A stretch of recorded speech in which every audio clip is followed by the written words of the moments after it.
হাসিনা মোদি বৈঠকে চিলাহাটি হলদিবাড়ি রেলপথ উদ্বোধন, অগ্রযাত্রায় ভারতকে পাশে পেতে চায় বাংলাদেশ।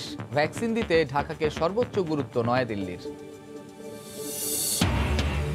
বিদেশে বাড়ি করেছে কারা, পুরো তথ্য নেই দুদকের রিপোর্টে। হাইকোর্টের ক্ষোভ, ২৫০০ কোটি টাকা পাচারে জড়িত শতাধিক, দাবি সংস্থাটির।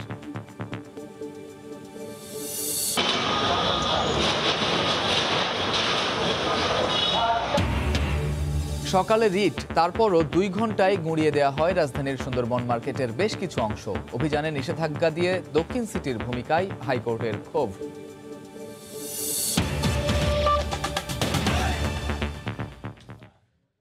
সময় সংবাদের সঙ্গে আছি আমি কামরুজ্জামান মামুন।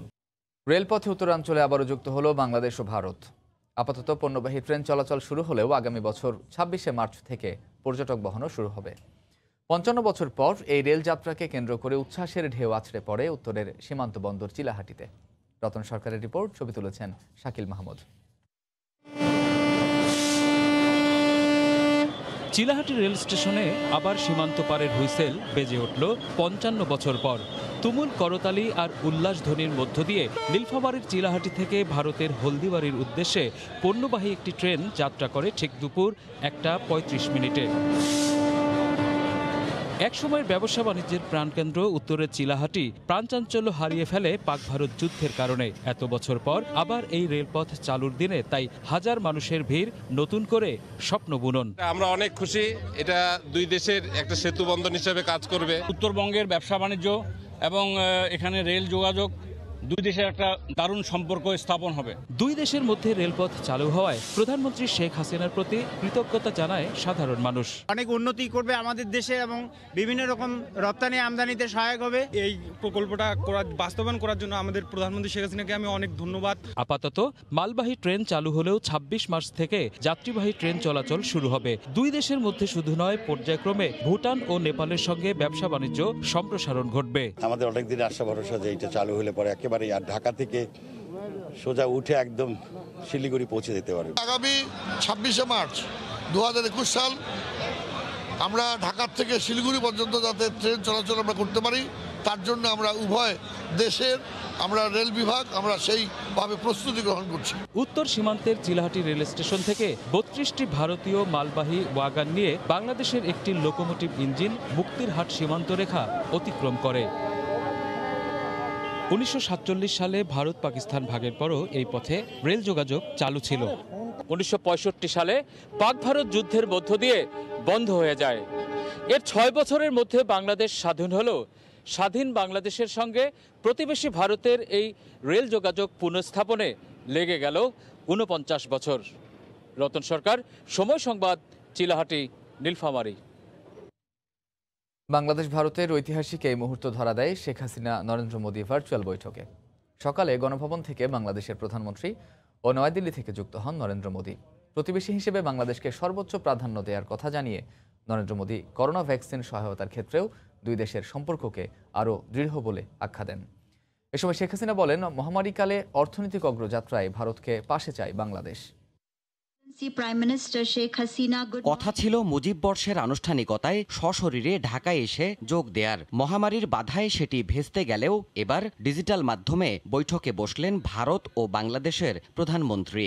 দিল্লির জ্ঞান হায়দ্রাবাদ বেলা 11:30টায় দুই দেশের প্রধানমন্ত্রী প্রথমবারের মতো অংশ নিলেন শীর্ষ পর্যায়ের ভার্চুয়াল সামিটে। এতে গণভবন থেকে যোগ দেন শেখ হাসিনা ও নয়াদিল্লি থেকে যুক্ত ছিলেন নরেন্দ্র মোদী। আনন্দ, মুক্তি এবং উদযাপন। বৈঠকের শুরুতেই নরেন্দ্র মোদী বলেন, বাংলাদেশকে যথেষ্ট গুরুত্ব দিয়ে দেখছে ভারত। ভ্যাকসিন সহায়তাও গভীর সম্পর্কেরই দৃষ্টান্ত। किस कठिन समय में भारत और बांग्लादेश के बीच अच्छा सहयोग रहा। वैक्सीन के क्षेत्र में भी हमारे बीच अच्छा सहयोग चल रहा है। প্রতিউত্তরে সরকার প্রধান শেখ হাসিনা বলেন, ভারতের সঙ্গে বন্ধুত্ব এখন যুগান্তকারী অধ্যায়ে। সময় এখন অর্থনৈতিক উন্নয়নে দ্বিপক্ষীয় সুযোগ কাজে লাগানোর। আমাদের অর্থনীতি ঊর্ধ্বমুখী প্রবৃদ্ধির ধারা বজায় রাখতে সক্ষম হয়েছে। বিদ্যমান সহযোগিতামূলক ঐক্যমতের সুযোগ নিয়ে আমাদের অর্থনীতিকে আরও সংহত করে বৈশ্বিক এবং আঞ্চলিক ভ্যালু চেইন আরও সমৃদ্ধ করতে পারে। দুদেশের কূটনৈতিক সম্পর্কের 50 বছর বড় মাইলফলক উল্লেখ করে প্রধানমন্ত্রী শেখ হাসিনা স্বাধীনতার সুবর্ণ জয়ন্তীতে ঢাকায় আসার আহ্বান জানান নরেন্দ্র মোদীকে। আপনার উপস্থিতি আমাদের যৌথ উদযাপনের গৌরবময় স্মৃতি স্মরণীয় করে রাখবে। এই অনুষ্ঠানে যৌথভাবে চালু হয় 55 বছর ধরে বন্ধ চিলাহাটি হলদিবাড়ি রেল লিংক। দুই প্রধানমন্ত্রী সুইচ চেপে উদ্বোধন ঘোষণা করেন এই প্রকল্পের। এছাড়া মুজিববর্ষ উপলক্ষে ভারতীয় ডাক বিভাগের তরফ থেকে জাতির পিতার সম্মানে একটি স্মারক ডাক টিকিট উন্মোচন করা হয়। পাশাপাশি মহাত্মা গান্ধী ও বঙ্গবন্ধু শেখ মুজিবুর রহমানের জীবনাদর্শ জানতে যৌথ উদ্যোগে ডিজিটাল প্রদর্শনীও উদ্বোধন করেন দুই প্রধানমন্ত্রী। এর আগে দুদেশের মধ্যে জ্বালানি, সামাজিক উন্নয়ন, কৃষি সহ সহযোগিতামূলক 7টি সমঝোতা স্মারকে সই করে ঢাকা নয়াদিল্লি। দেবাশিস রায়, সময় সংবাদ, ঢাকা। তিস্তা চুক্তি ও সীমান্ত হত্যার মতো হতাশা কাটিয়ে ভারতের সঙ্গে সুন্দর সম্পর্ক এগিয়ে নিতে বাংলাদেশ আশাবাদী বলে জানিয়েছেন পররাষ্ট্রমন্ত্রী ডক্টর একে আব্দুল মোমেন। দুই দেশের প্রধানমন্ত্রী পর্যায়ে ভার্চুয়াল বৈঠক শেষে দুপুরে রাষ্ট্রীয় অতিথি ভবন পদ্মায় এক সংবাদ সম্মেলনে মন্ত্রী আরও জানান, সীমান্তে প্রাণঘাতী অস্ত্র ব্যবহার বন্ধে নির্দেশনা দেবেন বলে জানিয়েছেন ভারতের প্রধানমন্ত্রী নরেন্দ্র মোদী। মরিশাসের রাজধানী পোর্ট লুইসে বঙ্গবন্ধুর নামে একটি সড়কের উদ্বোধন হয়েছে। দুপুরে এক ভার্চুয়াল অনুষ্ঠানের মাধ্যমে সড়কের উদ্বোধনী আয়োজনে যোগ দিয়ে প্রধানমন্ত্রী শেখ হাসিনা বলেছেন, সময় এসেছে দুই দেশের সম্পর্ককে এগিয়ে নেয়ার। বঙ্গবন্ধুর স্মৃতিকে সম্মান জানাতে মরিশাসের রাজধানীর একটি প্রধানতম সড়কের নামকরণ করা হয় বঙ্গবন্ধু শেখ মুজিবুর রহমানের নামে। অনলাইনের মাধ্যমে মরিশাসের বাংলাদেশ দূতাবাসের এই আয়োজনে যোগ দেন দেশটির উপপ্রধানমন্ত্রী ডক্টর আনোয়ার হোসেনু, বাংলাদেশের পররাষ্ট্রমন্ত্রী ডক্টর একে আব্দুল মোমেন, প্রবাসী কল্যাণমন্ত্রী ইমরান আহমেদ, ঢাকা সিটি কর্পোরেশন দক্ষিণের মেয়র শেখ ফজলুর তাপস, পররাষ্ট্র প্রতিমন্ত্রী শাহরিয়ার আলম সহ দুই দেশের সংশ্লিষ্ট কর্মকর্তারা। এ সময় বাংলাদেশের পক্ষ থেকে মরিশাস সরকারের এ উদ্যোগকে স্বাগত জানিয়ে আন্তরিক ধন্যবাদ দেওয়া হয়।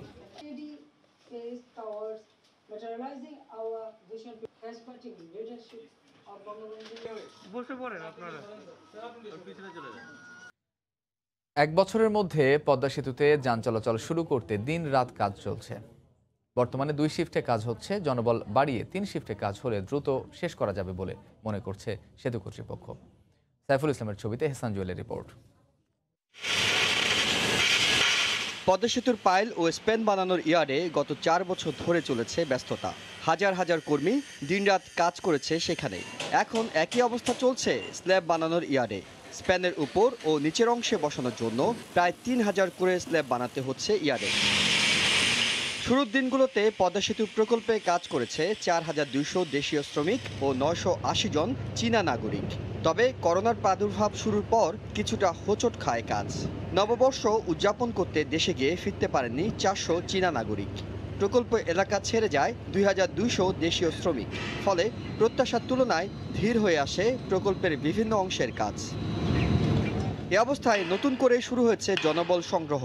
বর্তমানে প্রকল্পে কর্মরত আছেন 3000 বাংলাদেশি ও 700 চীনের নাগরিক। চলতি মাসের শেষের দিকে নতুন করে যোগ দেবে একটি দল। আগামী বছরের শুরুতে আরও একটি দল যোগ দিলে কাজে গতি পাওয়ার প্রত্যাশা সেতু মন্ত্রণালয়ের। 2টা টিম এখন কিন্তু কাজ করছে রোড ডেক বসানোর জন্য। আরেকটি টিম আগামী জানুয়ারির মধ্যে যুক্ত হবে, এই মাসের শেষের দিকে ডিসেম্বরে। এবং চতুর্থ টিম আমরা আশা করছি জানুয়ারির মধ্যে যুক্ত হবে, কারণ আমাদের লক্ষ্যমাত্রা কিন্তু জুনের মধ্যে ডেক বসানো শেষ করা। সেতুতে রোড ও রেল স্ল্যাব বসানোর কাজ শেষ করতে সময় লাগতে পারে আরও 1.5 বছর। জনবল বাড়ানো হলে সেই কাজ 1 বছরে শেষের ব্যাপারে আশাবাদী সেতু কর্তৃপক্ষ। করোনার প্রথম দফায় জনবলের যে সংকট তৈরি হয়েছে, এখন দ্বিতীয় দফায় সেটা কতটা কাটিয়ে ওঠা সম্ভব তা নির্ভর করছে লক্ষ্য অনুযায়ী কত সংখ্যক কর্মী সংগ্রহ করা যায়। তবে নির্ধারিত সময়ে কাজ শেষ করতে হলে চলমান 2 শিফটে কাজের পরিবর্তে 3 শিফটে কাজ চালুর বিকল্প দেখছেন না সেতু কর্তৃপক্ষ। এহসান জুয়েল, সময় সংবাদ, মাওয়া, মুন্সিগঞ্জ। করোনায় আক্রান্ত হয়ে আজ দেশে একদিনে 36 জন মারা গেছেন। এ নিয়ে মৃতের সংখ্যা বেড়ে দাঁড়ালো 7192 জনে। স্বাস্থ্য অধিদপ্তরের তথ্য মতে 24 ঘন্টায় নতুন করে শনাক্ত হয়েছেন 1134 জন। গত 24 ঘন্টায় কোভিড-19 নমুনা পরীক্ষা করা হয়েছে 13,191 জনের। এ পর্যন্ত মোট নমুনা পরীক্ষা হয়েছে 30,35,788 জনের। 24 ঘন্টায় নতুন শনাক্ত হয়েছেন 1134 জন। এ নিয়ে দেশে মোট শনাক্তের সংখ্যা 4,96,975 জন। গত 24 ঘন্টায় মারা গেছেন 36 জন। এ পর্যন্ত করোনা আক্রান্ত হয়ে মারা গেলেন 7,192 জন। করোনা থেকে 24 ঘন্টায় সুস্থ হয়েছেন 2,239 জন। এ পর্যন্ত সুস্থ হয়েছেন 4,31,590 জন।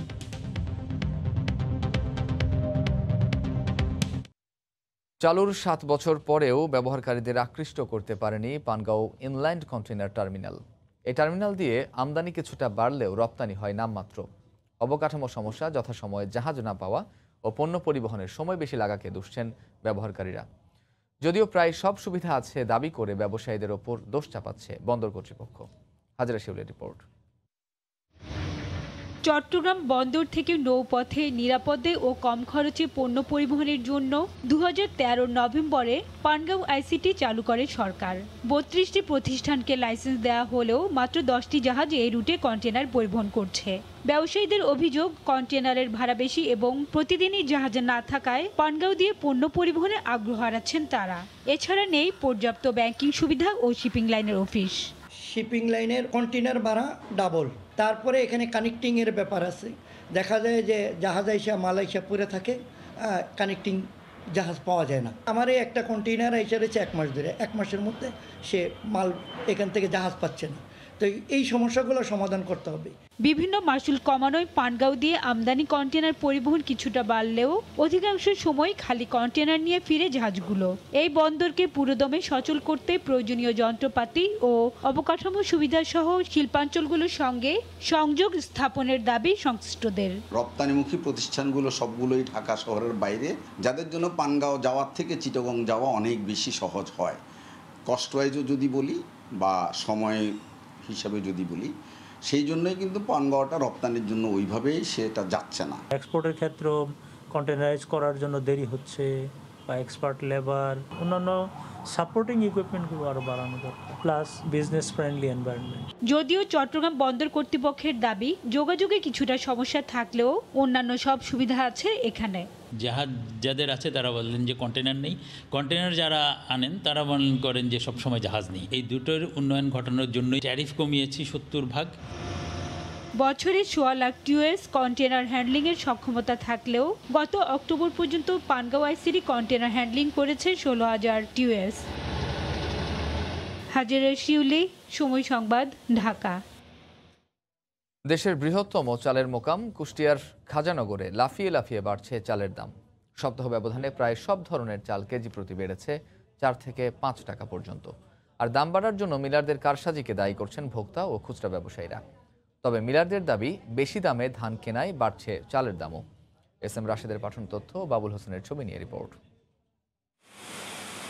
গত 7 থেকে 14 ডিসেম্বর পর্যন্ত সরু জাতের সকল চালের দাম কেজি প্রতি বেড়েছে 4 থেকে 5 টাকা পর্যন্ত। এতে অস্থির হয়ে উঠেছে কুষ্টিয়ার চালের বাজার। দেশের সর্ববৃহৎ মোকামে চালের দাম বেড়ে যাওয়ায় এর প্রভাব পড়েছে সারা দেশে। পাইকারিতে বস্তা প্রতি 200 থেকে 250 টাকা পর্যন্ত বেড়েছে চালের দাম। হঠাৎ করে অস্বাভাবিক হারে দাম বেড়ে যাওয়ায় বিপাকে পড়েছেন নিম্ন আয়ের ভোক্তারা। চাউলের বাজার তো এই মুহূর্তে দারুণ অস্থিতিশীল।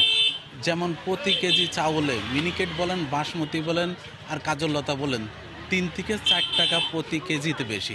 চাল ব্যবসায়ীদের অভিযোগ, ধানের দাম বাড়ার অজুহাতে চালের দাম বৃদ্ধি করেছেন মিলাররা। এতে বেচাকেনা কমে গেছে। চালের দাম বৃদ্ধির কারণে ক্রেতারা যারা 10 কেজি কিনে থাকে তারা 5 কেজি কিনছে খুব কষ্টের সাথে, এবং আমাদেরও পুঁজি লাগছে অনেক বেশি। আমাদের বেচাকেনাও আস্তে আস্তে কমে যাচ্ছে। মিলারদের দাবি, ধানের দাম বৃদ্ধির পাশাপাশি প্রক্রিয়ায় খরচ বেশি হওয়ায় বেড়েছে চালের দাম। আমরা ধান যদি বেশি দামে কিনি, সেই হিসাবে আমাদের চাউল তো বেশি দামে পড়বে, এটাই স্বাভাবিক। আমরা ধান কম দামে পেলে অবশ্যই মিল মালিকরা কম দামে বাজারে চাউল ছাড়তে পারবে। যৌক্তিক কারণ ছাড়া চালের দাম বাড়ালে ব্যবস্থা নেওয়ার কথা জানান জেলার বাজার কর্মকর্তা। যদি এই ধরনের মজুতদার বা কৃত্রিম সংকটকারী কেউ থেকে থাকে বা পাই আমরা, তার বিরুদ্ধে আমরা আইনগত ব্যবস্থা নেব। জেলা খাদ্য বিভাগের তথ্য মতে কুষ্টিয়ায় 35টি অটো, 45টি সেমি অটো এবং 1100টি চালের হাস্কিং মিল রয়েছে। সময় সংবাদ, কুষ্টিয়া। রাজশাহীতে আলু চাষ করে বিপাকে পড়েছেন প্রান্তিক চাষিরা। তাদের অভিযোগ, অসাধু ব্যবসায়ীদের কারসাজিতে অতিরিক্ত টাকা না দিলে মিলছে না বীজ ও টিএসপি সার। কৃষি বিভাগের দাবি, প্রয়োজন মতো দেয়া হয়েছে বরাদ্দ, অতিরিক্ত দাম নিলে নেওয়া হবে ব্যবস্থা। রাকিবুল হাসানের রিপোর্ট। আমন ধানের পর 3 ফসলি জমিতে আলু আবাদের ব্যস্ততা। লাভের আশায় মাঠের পর মাঠে কৃষকের হাড় ভাঙা খাটুনি। যদিও সে আশায় গুড়ে বালি। কৃষকের অভিযোগ, সরকার নির্ধারিত দামের দ্বিগুণ দিলেই মিলছে বীজ ও সার। 30 থেকে 50 টাকার বীজ 80 টাকা আর 22 টাকার টিএসপি বিক্রি হচ্ছে 40 টাকা দরে। সরকার মনে করেন বীজের রেট ফেলছে 50 থেকে 60 টাকা এর মধ্যে, আর আমাদেরকে সর্বনিম্ন বীজ কিনতে হচ্ছে 70 থেকে 80 টাকা। লেবারের দাম বেশি, সারের দাম বেশি। ডিলারের কাছে যাচ্ছে বলছে সারের কোনো বরাদ্দ নাই, সরকার কোনো বরাদ্দ দেয়নি। কৃষকেরা জানালেন, বীজ আর সারই নয়, গত মৌসুমে আলুর দাম ভালো হওয়ায় এবার বেড়েছে জমির ইজারা মূল্য। আবাদের শুরুতে উৎপাদন ব্যয় বাড়ায় ত্রাহি অবস্থা তাদের। খরচ হিসাবে যদি বাজারে দাম হয় তাহলে আমরা দাম পাবো। মাঠে যদি বাজার না হয় কৃষকের লস খাবে এবছর। জমিতে আলু ফসল না করে যদি দাম না পায় তাহলে তো কৃষক মরে শেষ হয়ে যাবে। আর দাম নিয়ে বিএডিসির ডিলাররা দুষছেন খুচরা ব্যবসায়ীদের। কৃষি অধিদপ্তর বলছে, অভিযোগের সত্যতা মিললে ছাড় দেয়া হবে না কাউকে। কিছু বিচ্যুতি ঘটছে, আমাদের তো সবাই সমানভাবে অতটা ভালো মনের না, অনেকে অসাধু, অনেকে একটু নিতে চায়। এই সুযোগটা আমরা দেব না আমরা সরকারিভাবে। সংকট আর শঙ্কার বিষয়ে কৃষিবিদদের অভিমত, আলু উৎপাদন নিয়ে হতাশ হওয়ার কোনো কারণ নেই কৃষকের। যেখানে যেখানে আমাদের সরকারিভাবে কিছু দিতে হচ্ছে খাবার, আমার মনে হয় যে চাউল কমিয়ে দিয়ে একটু আলু বাড়ানো সুযোগ আছে, এবং এই সুযোগটা অবশ্যই মনে করব পজিটিভ, কোনো ক্ষতিগ্রস্ত করার জন্য না। জেলায় এবছর 35,000 হেক্টর জমিতে আলু উৎপাদনের লক্ষ্যমাত্রা 8,40,000 মেট্রিক টন। রাকিবুল হাসান, সময় সংবাদ, রাজশাহী। করোনার ভয়াবহতায় বিশ্বজুড়ে শ্রমবাজার সংকুচিত হয়ে আসায় বাংলাদেশের জনশক্তি রপ্তানিতে মারাত্মক ধস নেমেছে। বিগত বছরের তুলনায় চলতি বছর জনশক্তি রপ্তানি নেমে এসেছে 30%। অথচ প্রবাসী শ্রমিকদের পাঠানো রেমিটেন্স দেশের অন্যতম প্রধান আয়ের উৎস। এ অবস্থায় চলতি বছর রেমিটেন্স পাঠানোর ক্ষেত্রে রেকর্ড হলেও আগামী বছরে ধস নামার শঙ্কা করছেন সংশ্লিষ্টরা। বিস্তারিত জানাচ্ছেন কমল দে।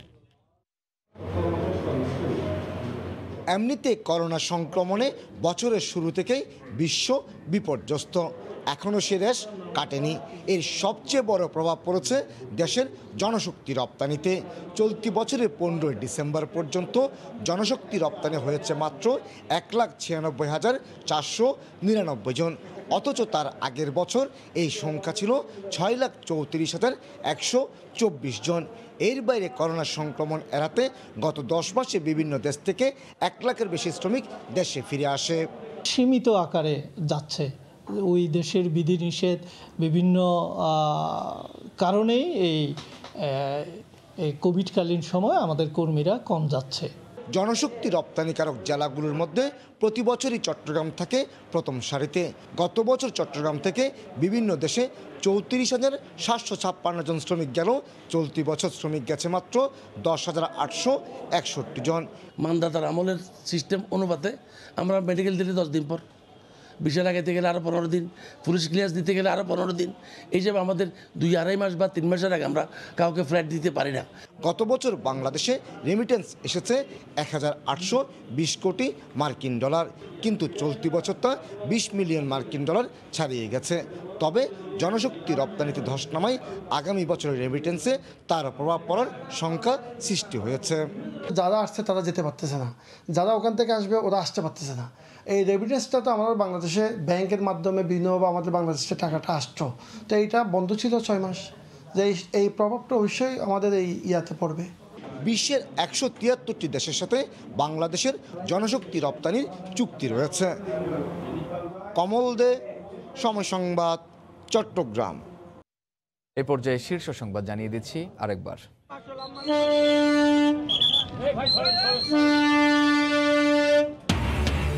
হাসিনা মোদি বৈঠকে চিলাহাটি হলদিবাড়ি রেলপথ উদ্বোধন, অগ্রযাত্রায় ভারতকে পাশে পেতে চায় বাংলাদেশ।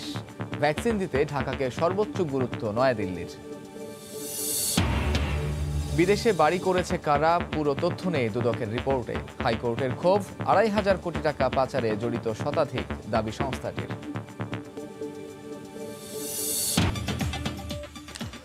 এই ছিল এখনকার মতো, সঙ্গে থাকুন সময়।